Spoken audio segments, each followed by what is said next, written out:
China's long history is defined by cycles of unity and fragmentation, periods of profound cultural and intellectual growth juxtaposed with eras of war, chaos, and disunity.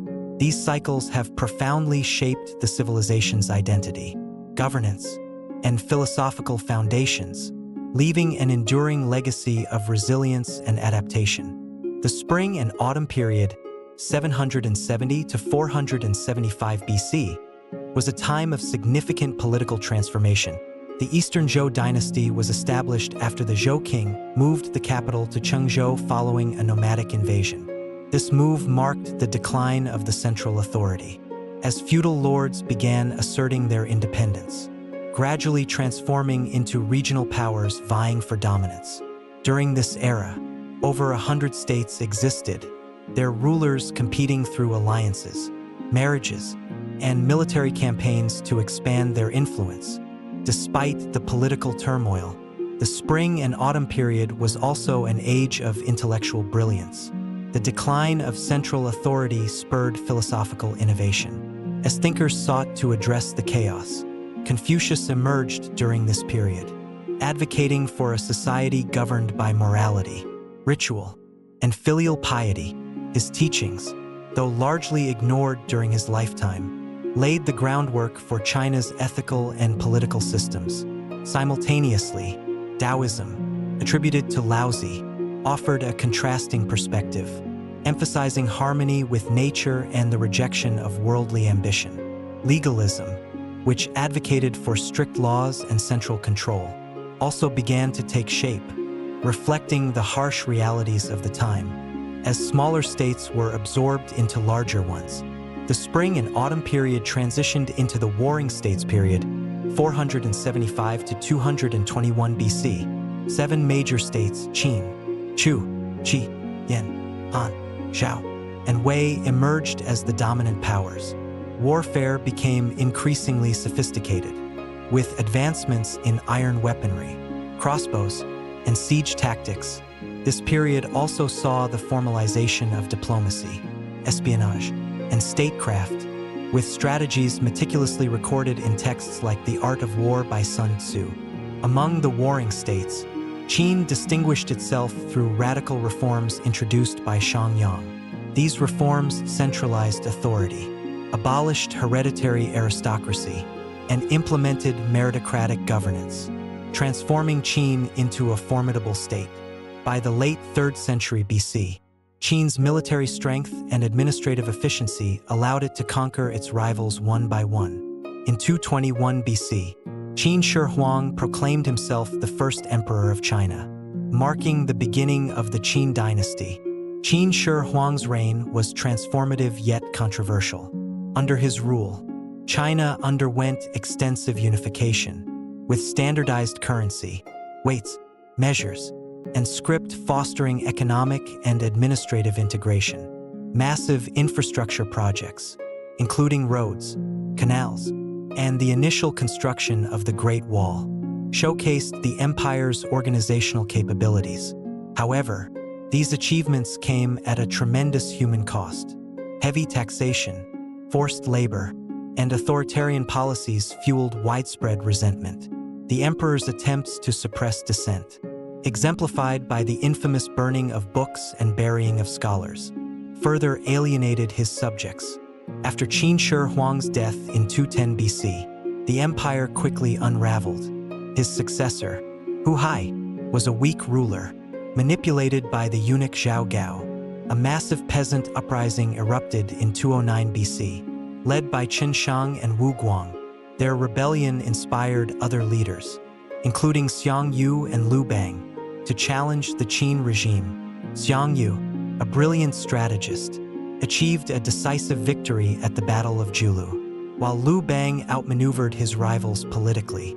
Following a 4-year struggle known as the Chuhan Contention, Liu Bang emerged victorious, founding the Han Dynasty in 202 BC. The Han Dynasty marked a golden age in Chinese history.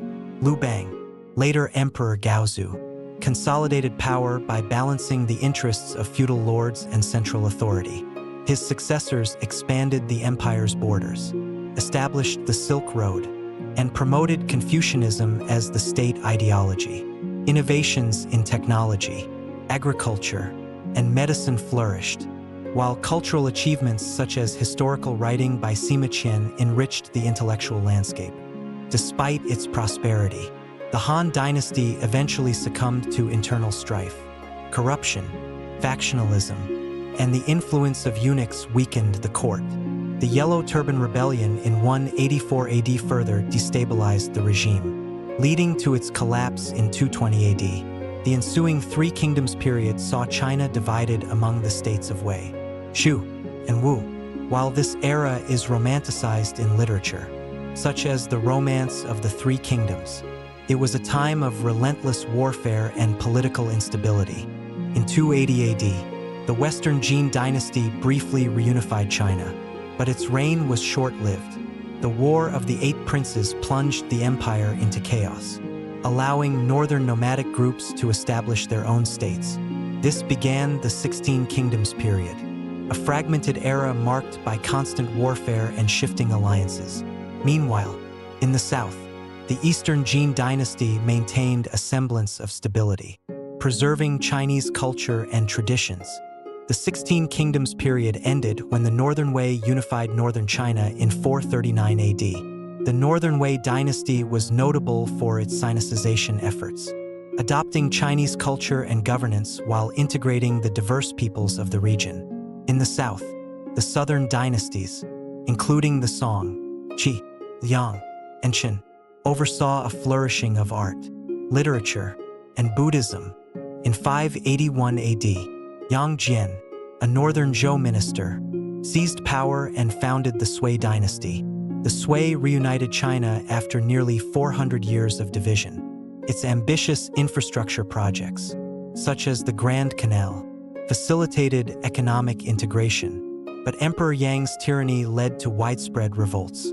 By 618 AD, the Tang dynasty had risen to power, ushering in another golden age.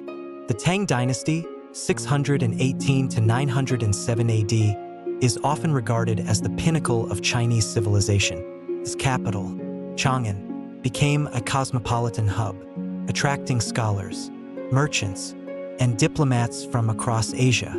The Tang expanded China's influence through military conquests and the Silk Road, fostering cultural exchange.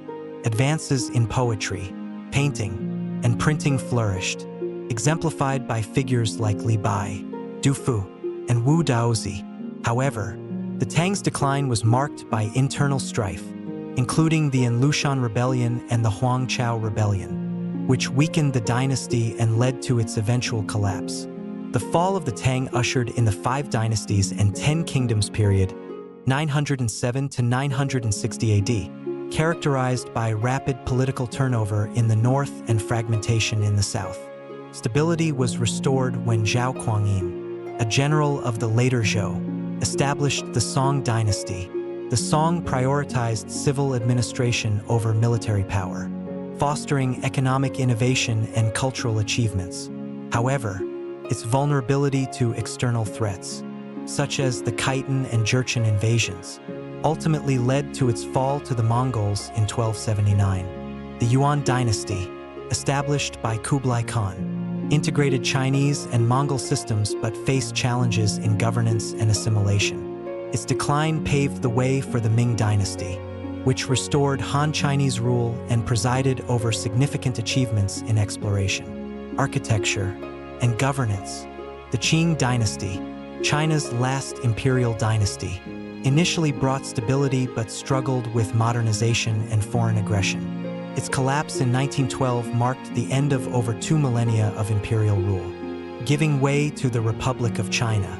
However, the Republic's early years were marred by warlordism, as regional leaders carved out territories, plunging the nation into disunity. It was only after the establishment of the People's Republic of China in 1949 that the cycles of fragmentation were definitively broken. China emerged as a unified modern state, drawing lessons from its long and turbulent history.